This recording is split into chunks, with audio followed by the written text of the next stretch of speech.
లోకులందరి హితం కోసం భాగవతాన్ని వ్రాస్తున్నానని పోతన ఈ పద్యములో ఇలా అంటూ, ఈ మనుజేశ్వర అదములకు ఇచ్చి పురంబులు వాహనంబులును సొమ్ములను కొన్ని పుచ్చుకొని చొక్కి శరీరము వాసి కాలుచే సమ్మెట వ్రేటులను పడక సమ్మతితో హరికిచ్చి చెప్పెను ఈ బమ్మెర పోతరాజు ఒకండు భాగవతంబు జగద్దితంబుగన్. ఈ రాజాదములకు నా ఈ భాగవతాన్ని అంకితంగా ఇచ్చి పురాలు పట్టణాలు వాహనాలు ధనాలు కొన్ని తీసుకొని ఆ తర్వాత ఈ శరీరం విడిచాక యముని చేత సమ్మెట దెబ్బలు పడకుండా సద్బుద్ధితో ఈ బమ్మెర పోతరాజు అనే ఈ సామాన్యుడు భాగవతాన్ని లోకులందరి హితం కోసం శ్రీ మహావిష్ణువుకు అంకితంగా సమర్పిస్తూ చెప్పాడు.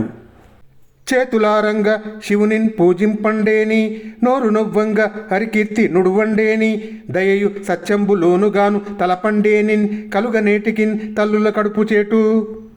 చేతులారా శివుణ్ణి పూజించకపోతే, నోరు నొప్పి పుట్టేటట్లు శ్రీహరి కీర్తిని ప్రశంసింపకపోతే, దయ సత్యము తనవిగా భావించకపోతే అతడు పుట్టడం వృధా మాత్రమే కాదు, తల్లి కడుపుకు చేటు తెచ్చినట్లే కదా, చెడగొట్టినట్లే కదా.